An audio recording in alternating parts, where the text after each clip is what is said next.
আমি আজকে করব কাঁঠালের এঁচোড়। আমি এখানে এঁচোড়টাকে একটু ভাপিয়ে নিয়েছি, দেখো ভাপিয়ে নিয়েছি। এখানে আমি মশলাটাও রেডি করে রেখেছি। এর ভিতরে আছে রসুন, আদা, কাঁচা লঙ্কা, জিরে একসঙ্গে পেস্ট করে রেখেছি। এখন আমি দিয়ে দিচ্ছি কড়াইতে তেল। তেলটা গরম হয়ে গেলে আমি দিয়ে দেব জিরে, তেজপাতা, পেঁয়াজগুলো দিয়ে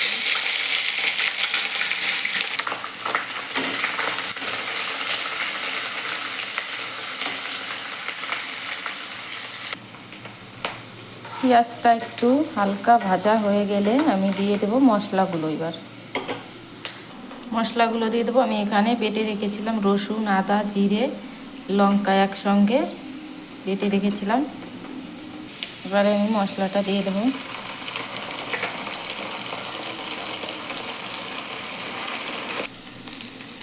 টমেটোগুলো দিয়ে দিলাম, দিয়ে দেবো লবণ, হলুদ দিয়ে এটাকে এবার একটু কষিয়ে নেব।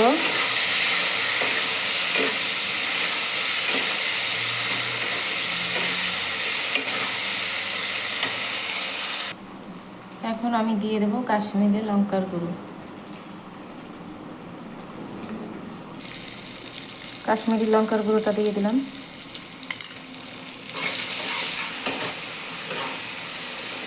এবার এটাকে আমি কষিয়ে একটু জল দিয়ে দেবো। অল্প অল্প পরিমাণে জলটা দিয়ে আমি মশলাটাকে ভালো করে কষিয়ে নেব।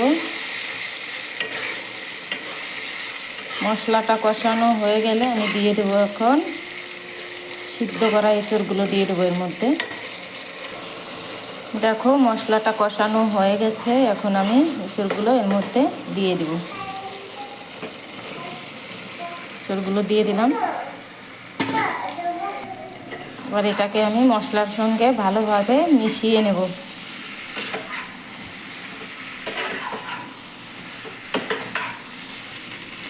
দেখো আমি সুন্দর করে মশলার সঙ্গে মিশিয়ে নিয়েছি। 2-3 মিনিট পরেই আমি অল্প জল দিয়ে এটাকে ঢেকে দেব। একটু কষা কষা হবে তারপরেই। দেখো খুব সুন্দর করে কষিয়ে নিয়েছি। এখন আমি এটার ভিতরে দিয়ে দেবো জল। আমি এটার মধ্যে জলটা গরম করে নিয়েছি। এখন দিয়ে দিচ্ছি গরম জলটা, এর মধ্যে দিয়ে দিলাম।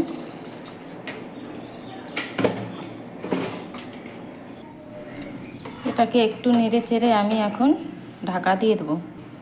2 মিনিটের জন্য আমি এটাকে ঢাকা দিয়ে দিলাম। 2 মিনিট পরে দেখছি। এখন ঢাকনাটা তুলে দেখব।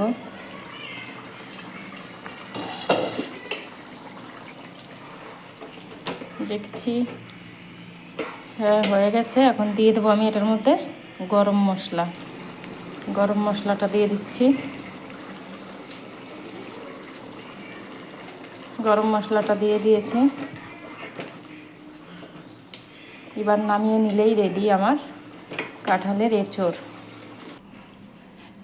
রেডি করে ফেলেছি। দেখো এরকম করে যদি এঁচোড়টা রান্না করো তাহলে তোমাদের আর চিকেন খেতে ইচ্ছা করবে না, কারণ এটা ওর থেকে খেতে খুবই সুন্দর।